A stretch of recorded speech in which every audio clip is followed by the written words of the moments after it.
Good morning students. आज आपण अकाउंटचा 19th लेक्चरचा व्हिडिओ अपलोड करतोय, बरोबर. तर सगळ्यात महत्त्वाचं, काल तुम्हाला माहिती आहे, काल आपण जर्नलमधला प्रॉब्लेम नंबर 8 8वा प्रॉब्लेम बघत होतो, बरोबर. तर त्यातला अर्धा प्रॉब्लेम, बऱ्यापैकी अर्धा प्रॉब्लेम आपला काल सॉल्व्ह झाला होता. तर तोच प्रॉब्लेम आज आपण कंटिन्यू करू. कंटिन्यू म्हणजे थोडक्यात जो राहिलेला अर्धा प्रॉब्लेम आहे तो आज पूर्ण करून टाकू, ठीक आहे. तर कालच्या प्रॉब्लेममध्ये एक नजर टाकू. काल बघा, काल आपण in the books of hero enterprises heading टाकली होती आणि काल आपलं कितीपर्यंत झालं? 12 तारखेची जी एंट्री होती ते 12 तारखेपर्यंत आपण काल प्रॉब्लेम सॉल्व्ह केला होता, बरोबर आहे ना.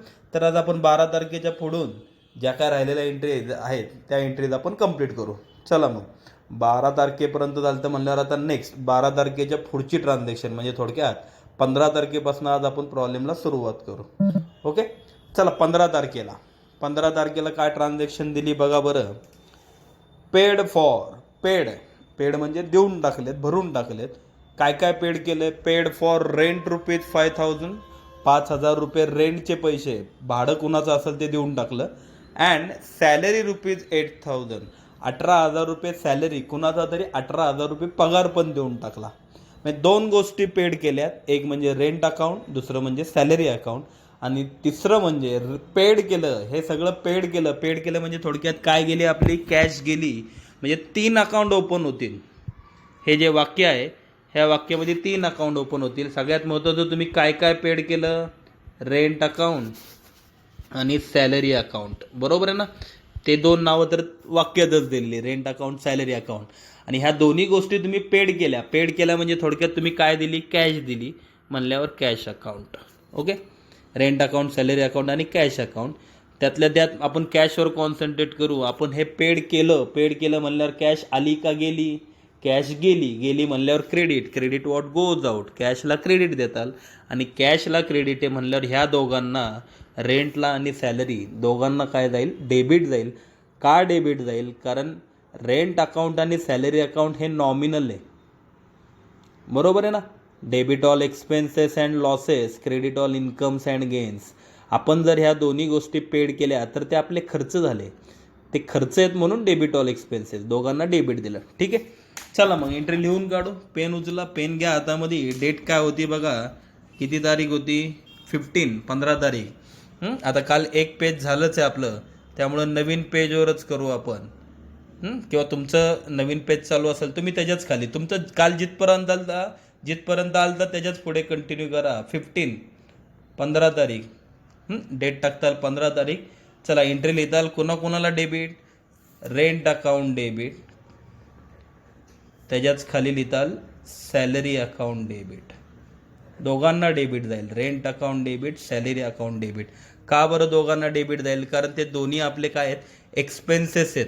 तुम्ही जर ह्या दोन्ही गोष्टी पेड करताय तर तो तुमचा खर्च झाला, म्हणून डेबिट ऑल एक्सपेन्सेस, दोघांना डेबिट जाईल. To cash account. पण अमाऊंट बघा बरं किती होती. रेंटची अमाऊंट होती 5,000 आणि सॅलरी होती 18,000. लिहा मग, दोघांच्या समोर लिहा. रेंट अकाउंट डेबिट, रेंटच्या समोर लिहिताल 5,000, 5,000. आणि सॅलरी अकाउंट डेबिट, सॅलरीच्या समोर लिहिताल 18,000, 18,000. दोघांना डेबिट दिलं 5,000, 18,000. क्रेडिट मात्र एकालाच जाईल, टू कॅश अकाउंट.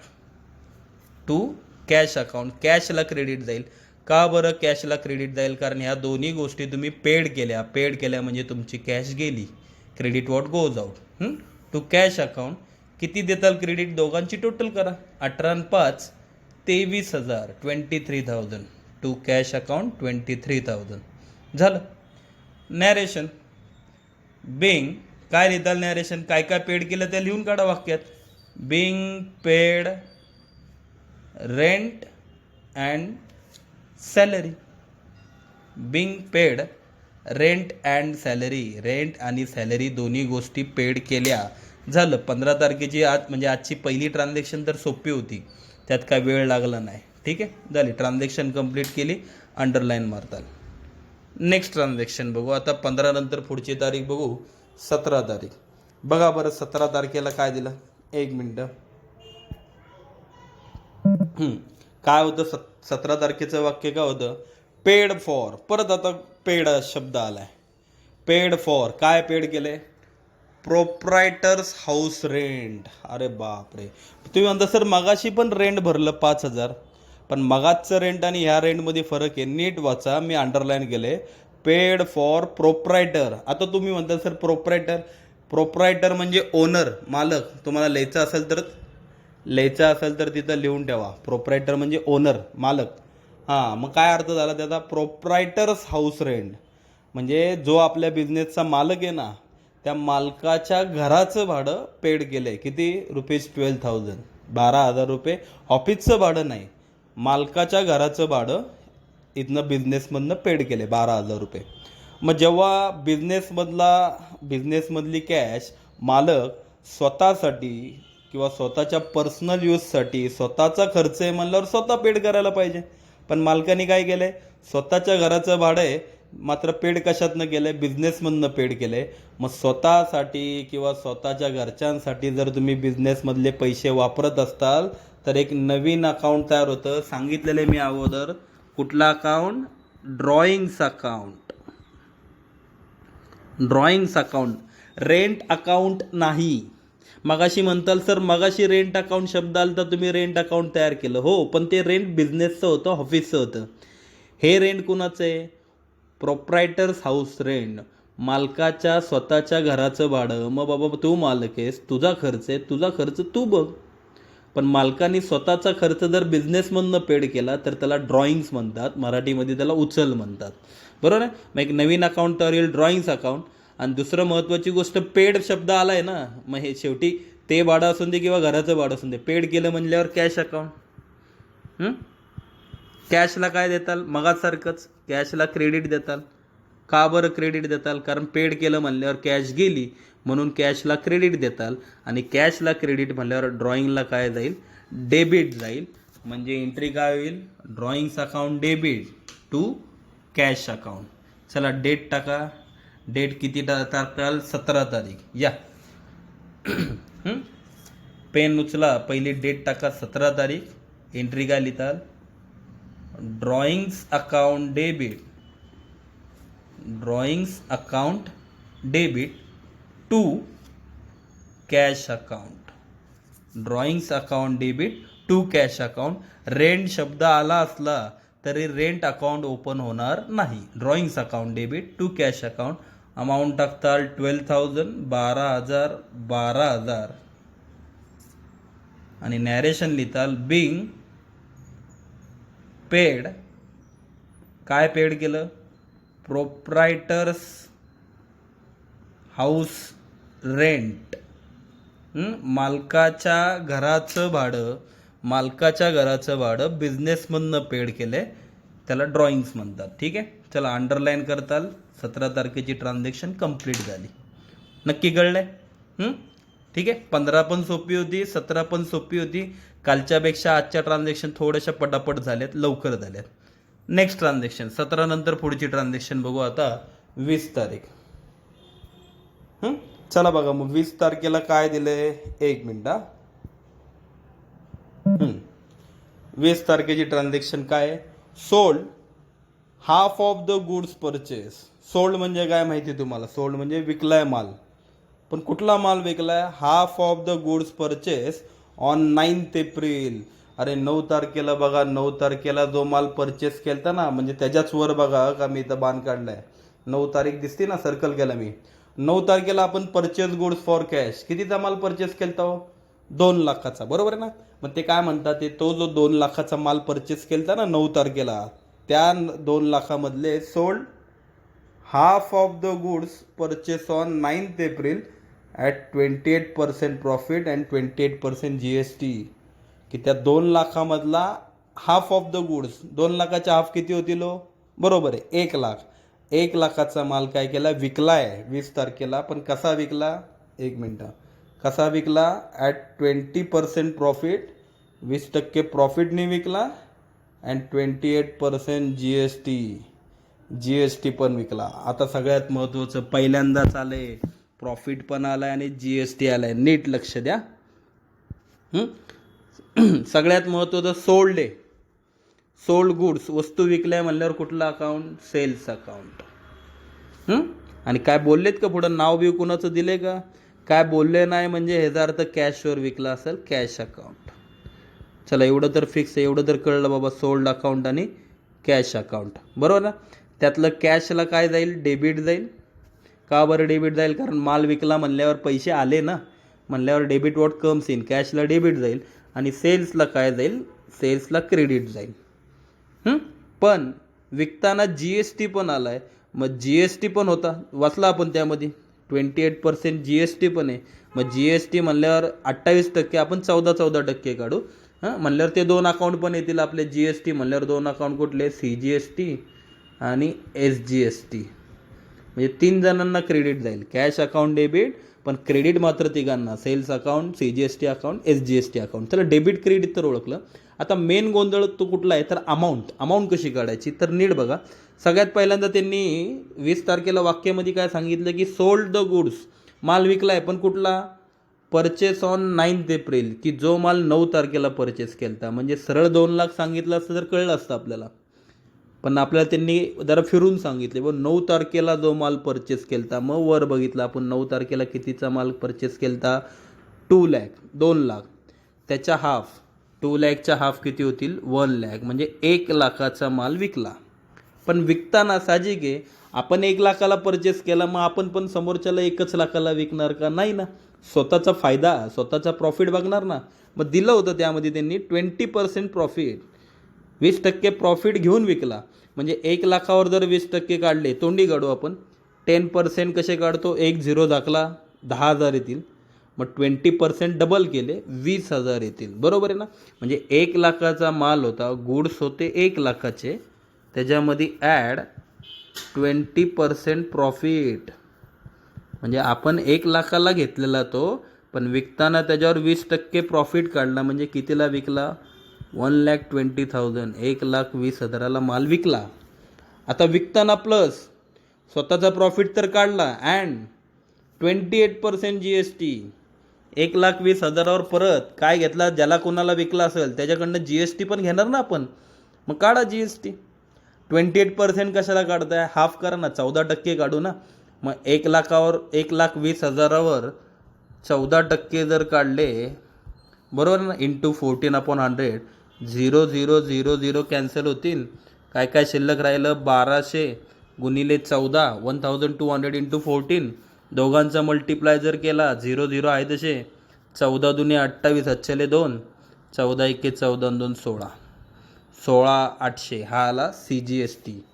म्हणजे नीट बघा, आता अमाऊंट कशा टाकणार, सेल्स, माल कितीचा विकला, 1,20,000ला विकला. CGST किती आला, 16,800, आत्ताच काढला बघा, 14%. SGST पण तेवढाच, 16,800. मग तिघांची टोटल जर केली, मालाचे 1,20,000, GST, CGST, SGST 16,800, 16,800. मग टोटल जर केली, 16 आणि 16 32, म्हणजे 33,600. तिघांची टोटल जर केली ह्या तिघांची, तर 1,53,600 कॅश अकाउंट. म्हणजे बघा एंट्री कशी लिहितोय, लिहिण्यावरनं कळेल तुम्हाला. डेट टाका पहिल्यांदा 20 तारीख, चला पेन उचला, डेट टाकताल 20 तारीख. एंट्री बघा कशी लिहितो मी, कॅश अकाउंट डेबिट. सगळ्यात महत्त्वाचं, तुम्ही माल विकला म्हणजे तुम्हाला पैसे आले, cash account debit, debit what comes in, 2 3 वेळा 2 लिहिलं मी, कारण पैसे भरपूर आलेत तुमच्याकडे. कुठले कुठले पैसे आलेत, 2 सेल्स अकाउंट, माल विकल्याचे पैसे आलेत. 2 CGST अकाउंट, CGST 14% जो आला ना त्याचे पैसे आले. 2 SGST अकाउंट, SGST जो होता ना स्टेट गव्हर्नमेंट, त्याचे 14%. असे टोटल 3 अमाऊंट तुमच्याकडे आल्या. कुठल्या कुठल्या, सेल्स, मालाचे किती, 1,20,000. 1,20,000 कुठून आलेत कळले ना. ॲक्च्युली 1 लाखाचा माल होता, त्याच्यावर 20%, 20% प्रॉफिट, असे 1,20,000ला माल विकला. त्याच्यावर CGST 14%, किती आलता रे 14%, 16,800 आलता. मला CGST अकाउंट 16,800, SGST पण सेम असतो, दोन्ही सेम असतात, 16,800 16,800. अशी त्या तिघांची टोटल जर केली, ह्या तिघांची टोटल जर केली, तर ती टोटल येते 1,53,600, 1,53,600. कुठनं आले कळलं ना, 1,53,600. त्या तिघांची काय केली, टोटल केली कॅश अकाउंट डेबिट 1,53,600. म्हणजे माल विकल्यानंतर तुम्हाला एवढे पैसे, एवढी कॅश तुमच्याकडे आली. Debit what comes in, narration लिहिताल, बिंग सोल्ड गुड्स, माल विकला, बिंग सोल्ड गुड्स कसा विकला, ॲट 20% प्रॉफिट, 20% प्रॉफिट घेऊन विकला. अँड नुसता प्रॉफिट नाही, ॲट 28% GST, प्रॉफिट पण घेतला आणि GSTचे पैसे पण घेतले. ज्याला विकला ना त्याच्याकडनं आपण दोन्ही पैसे काढले, प्रॉफिटचे पण पैसे लावले त्यात आणि GST पण लावला 28%. नक्की कळलं? थोडीशी कॉम्प्लिकेटेड म्हणायला हरकत नाही, पण ह्याचा संबंध 9 तारखेशी होता. 9 तारखेच्या अमाऊंटवरनं मग आपण ह्या अमाऊंट सगळ्या काढल्या. ओके, नक्की कळलं? चला, 20 तारखेची ट्रान्झॅक्शन झाली. आता आपण त्याच्या पुढची ट्रान्झॅक्शन बघू. 20 नंतर किती, एक मिनटं, 20 नंतर किती तारीख आहे? 25, 25 तारीख. पण 25 तारीख सोपी आहे आणि तुम्हाला आवडेल, कारण ती सोपी आहे. तुम्हाला ती स्वतःहून तुम्ही पण सोडू शकला असता. काय होतं बघा बरं 25 तारखेला, एक मिनटं, काय वाक्य होतं 25 तारखेला? पेड, परत पेड शब्द आलाय. काय पेड केला आता? Paid for wedges ₹1,500. 1,500 रुपये वेजेस देऊन टाकले. वेजेस म्हणजे काय? मजुरी. जसं आपण कामगारांना सॅलरी पगार देतो तसं आपण लेबर लोकांना, कामगार लोकांना वेजेस, मजुरी पण देतो. वेजेसचा अर्थ मजुरी. मग वेजेस ₹1,500, 1,500 रुपये आपण काय पेड केली? मजुरी देऊन टाकली. मग चला 2 अकाउंट ओपन होतील. कुठले कुठले 2 अकाउंट ओपन होतील? एक म्हणजे काय पेड केले तुम्ही? वेजेस पेड केले, वेजेस अकाउंट. आणि पेड केले म्हणल्यावर कॅश अकाउंट, कारण तुम्ही समोरच्या माणसाला मजुरी दिली म्हणजे थोडक्यात काय दिली? कॅशच दिली ना. म्हणजे 2 अकाउंट, वेजेस अकाउंट आणि कॅश अकाउंट. त्यामध्ये कॅशला तर क्रेडिट जाईल. का बरं? पेड शब्द आला आहे. आपण जर एखाद्या माणसाला त्याची मजुरी देऊन टाकली म्हणल्यावर आपली कॅश गेली, क्रेडिट वॉट गोज आउट. आणि कॅशला क्रेडिट म्हणल्यावर ह्याला काय येईल? डेबिट होईल. झाली एंट्री. सोपी होती बघा, सिंगल एंट्री, 1 डेबिट 1 क्रेडिट. काय एंट्री होईल? Wages account debit to cash account. किती डेट? 25 तारीख. चला डेट टाका, 25 तारीख. एंट्री लिहून टाका, सोपी एंट्री होती. वेजेस अकाउंट डेबिट, वेजेसला डेबिट, टू कॅश अकाउंट, कॅशला credit. Wages account debit to cash account. Amount टाकताल 1,500, 1,500, 1,500, 1,500. Narration, being paid wages. बस एवढंच लिहा, being paid wages. Wages paid केले, 1,500 रुपये मजुरी देऊन टाकली. झालं. 25 तारखेची एंट्री खूपच छोटी होती, सिंगल होती. सगळ्यात महत्त्वाचं, ज्या सोप्या सोप्या एंट्री आपण अगोदर बघितल्या त्यातली एंट्री होती, बरोबर ना. ही किरकोळ होती, तुम्ही स्वतःहून पण करू शकला असता. नेक्स्ट बघू आता आपण 25 नंतर पुढची एंट्री बघू. 28 तारीख. काय होतं बघा 28 तारखेला? एक मिनटं. 28 तारखेची एंट्री काय? Purchase furniture. तुम्ही फर्निचर परचेस केले, खरेदी केले. कितीचं? 1,80,000, 1,80,000चं ॲट 12% GST. बघा, लक्ष द्या. कुठले कुठले अकाउंट ओपन होतील तर तुम्ही काय फर्निचर परचेस केलं आहे. परचेस करताना, खरेदी करताना जेव्हा GST येतो तेव्हा तो GST त्यातच ॲड होतो. म्हणजे फर्निचरमध्येच CGST अकाउंट पण ॲड होईल, SGST अकाउंट पण ॲड होईल. विकताना GST असेल तर विकताना जे विकताय, सेल्स परचेस, त्याच्यात ॲड करायचं. आणि परचेस करताना GST असेल तर परचेसमध्ये ॲड करायचं. फर्निचर परचेस केलं ना, मग फर्निचरमध्येच फर्निचरच्या जोडीला CGST अकाउंट, SGST अकाउंट.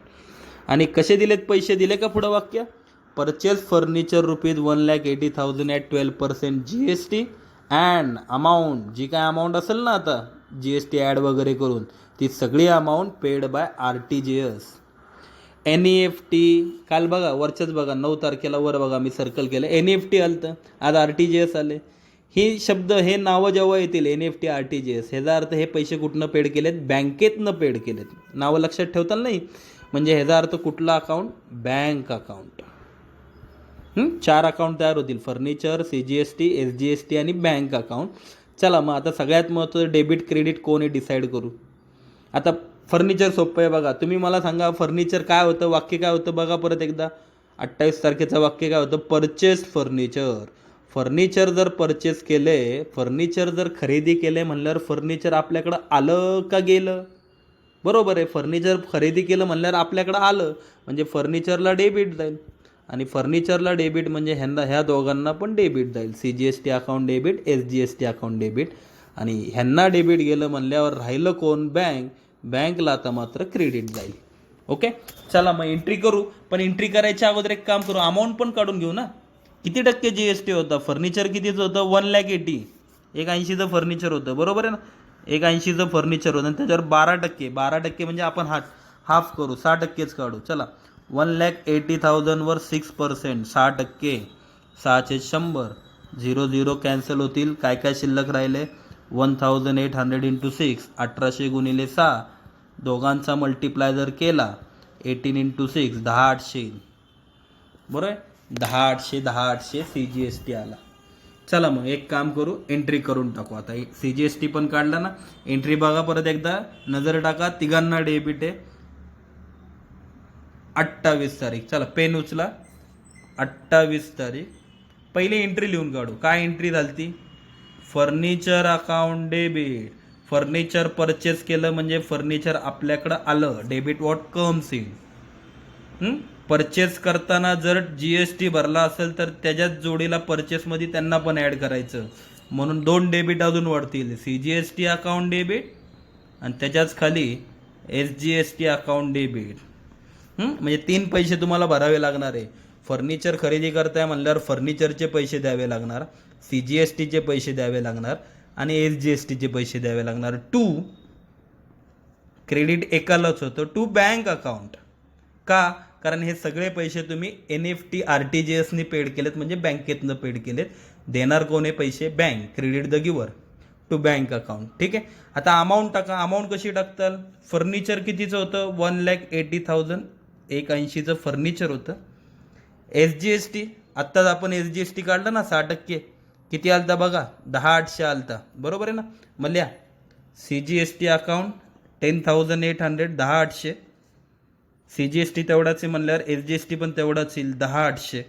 दोघांच्या अमाऊंट सेम असतात. मग टोटल जर केली, ह्या तिघांची टोटल केली, 1,80,000, 10, 10, 10, 2 लाख होतील. आणि 800, 800, 1,600 म्हणजे 2,01,600. त्या तिघांची टोटल जाईल आउटरला.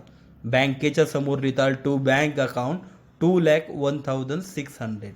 हे कुठनं आले कळले ना, 2,01,600. या तिघांची टोटल केली. नॅरेशन लिहिताल, काय लिहिताल नॅरेशन, बिंग परचेस्ड फर्निचर, की आम्ही फर्निचर खरेदी केलं ॲट, कसं खरेदी केलं, ॲट 12% GST, 12% GST देऊन फर्निचर परचेस केलं. अँड अमाऊंट पेड, आणि जी काय अमाऊंट होती ना पूर्ण 2,01,600, ती कशी पेड केली, by RTGS. Amount paid by RTGS. Furniture purchase केलं 12% GST देऊन, अँड अमाऊंट पेड, सगळी amount paid by RTGS. RTGS मार्फत, बँकेच्या मार्फत पैसे देऊन टाकले. नक्की कळलं. मोठी एंट्री होती पण सोपी एंट्री. अशा एंट्री आपल्या अगोदर झाल्यात त्यामुळे तुम्हाला माहिती आहे. आणि आता लास्ट ट्रान्झॅक्शन 30 तारीख बघू आपण. 30 तारखेची काय एंट्री होती, 1 मिनिट. काय वाक्य होतं, सोपं होतं 30 तारखेला. Sold and old furniture. मगाशीच फर्निचर खरेदी केलं आणि 30 तारखेला मग आता नवीन फर्निचर खरेदी केलं, म्हणून लगेच त्यांनी काय केलं 2 दिवसांनी, सोल्ड अँड ओल्ड फर्निचर. कंपनीतलं जे जुनं फर्निचर होतं ते विकून टाकलं ऑफ ₹20,000. नीट बघा, 20,000चं फर्निचर होतं फॉर ₹12,000, पण विकलं कितीला, 12,000ला विकलं. नीट बघा, 2 व्हॅल्यू दिले आहेत. नुसतं 12,000ला विकलं एवढं दिलं असतं तर सोपं झालं असतं. फर्निचर कितीचं होतं ते सांगायची गरज नव्हती, पण ते सांगितल्यामुळं आता आपल्याला कंपॅरिझन, तुलना करायला संधी भेटली की अरे 20चं फर्निचर होतं आणि 12,000लाच विकलं, म्हणजे 8,000 काय झाला, लॉस झाला. बरोबर आहे ना. म्हणजे थोडक्यात कुठले कुठले अकाउंट ओपन होतील बघा. एक म्हणजे तुम्ही काय विकलंय, फर्निचर विकलंय, फर्निचर अकाउंट, बरोबर आहे ना. पण नीट बघा, फर्निचर कितीचं होतं, 20,000, 20चं फर्निचर होतं. तुम्ही कितीला विकलं, 12,000ला विकलं. विकलं म्हणल्यावर तुम्हाला 12,000 काय मिळाली, कॅश मिळाली, कॅश अकाउंट. फर्निचर 20चं विकलंय, 12,000 तुम्हाला कॅश मिळाली. पण ह्या ट्रान्झॅक्शनमध्ये मधल्यामध्ये 20ची वस्तू तुम्ही 12ला विकताय म्हणल्यावर 8,000, 8,000चा काय झाला, लॉस झाला. त्याला नाव देता loss on sale of furniture. हे असल्या नावाचं एक मोठं अकाउंट तयार झालं. नाव पण मोठे ना, loss on sale of furniture, furniture विकून झालेला लॉस. म्हणजे 3 अकाउंट तयार होतील, एक फर्निचर अकाउंट, एक कॅश अकाउंट आणि एक loss on sale of furniture account. मग बघा आता इथलं डेबिट क्रेडिट कोण आहे, फर्निचरवर कॉन्सन्ट्रेट करा वरच. फर्निचर सोडले, विकले म्हणल्यावर आलं का गेलं, गेलं म्हणल्यावर फर्निचरला क्रेडिट देताल, क्रेडिट वॉट गोज आउट. आणि वर फर्निचरला क्रेडिट आहे म्हणल्यावर खाली ह्या दोघांना डेबिट जाईल. चला मग एंट्री करू. काय एंट्री होईल बघा. सगळ्यात पहिल्यांदा डेट टाका, 30 तारीख टाका. चला एंट्री लिहा, cash account debit, cash account debit. तुमच्या हातात किती पडले, 12,000 तर आले ना तुमच्या हातात. 20ची वस्तू 12ला विकली म्हणल्यावर 12,000 कॅश आपल्याकडं आले. Debit what comes in, cash account debit 12,000. त्यानंतर loss on sale of furniture account, मोठं नाव आहे ना, loss on sale of furniture account. की फर्निचर विकल्यानंतर लॉस झाला, त्याला नाव दिलं loss on sale of furniture account debit. त्याला पण डेबिटच जाईल. का बरं डेबिट जाईल, अहो लॉस येतो, debit all expenses and losses म्हणल्यावर, लॉस म्हणल्यावर त्याला डेबिटच देणार.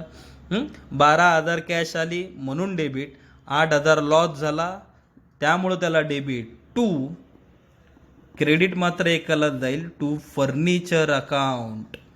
फर्निचरला क्रेडिट जाईल किती हजाराचं, 20,000चं. का बरं फर्निचरला credit, credit what goes out, कारण फर्निचर तुम्ही विकताय म्हणल्यावर फर्निचर तुमच्याकडनं गेलं. कळलं नक्की. एक नवीन अकाउंट आज पहिल्यांदा बघितलं ना आपण. चला मग नॅरेशन लिहा. काय लिहिताल narration, being old furniture was sold, एवढंच लिहा. ओल्ड फर्निचर वॉज सोल्ड, जुनं फर्निचर आपण काय केलं, विकलं. इथं जर त्यांनी 2 व्हॅल्यू दिल्या नसत्या, सरळ हे फक्त एवढंच सांगितलं असतं 12,000ला विकलं. 20चं होतं 12ला विकलं हे सांगितलं नसतं तर बरं झालं असतं. फक्त 12ला विकलं एवढंच वाक्य असतं, sold and old furniture for ₹12,000. तर मग उलट सोपं झालं असतं, cash account 12,000 to furniture account 12,000. 12,000ची 12,000ची एंट्री झाली असती. आपल्याला ते 8,000 लॉस ऑन सेल हे अकाउंट का ओपन झालं, loss on sale of furniture account, कारण त्यांनी 2 व्हॅल्यू दिल्यामुळं आपल्याला लक्षात आलं की अरे 20ची वस्तू आहे, 20,000चं फर्निचर आहे, बट 12,000ला 12,000ला विकले. हे आपल्याला 2 व्हॅल्यू दिल्यामुळं कळलं. ओके, ठीक आहे, नक्की कळलंय. तर अशा प्रकारे आपला प्रॉब्लेम जो काय होता कालचा आणि आजचा मिळून पूर्ण प्रॉब्लेम कंप्लीट झालेला आहे. पुढं तुम्हाला माहिती आहे आपण काय करतो, अंडरलाईन मारून टॅली मार्क्स करून आता आपण ह्यांची टोटल करणारच आहे. इथं मी लिहून ठेवतो टोटल, पण टोटलचं काम मात्र मी तुमच्यावर सोपवते. म्हणजे कालच्या एंट्र्या आणि आजच्या एंट्र्या अशा टोटल 1 तारखेपासून ज्या कालच्या आणि आजच्या एंट्र्या झालेल्या आहेत या सगळ्यांची टोटल तुम्ही करताल.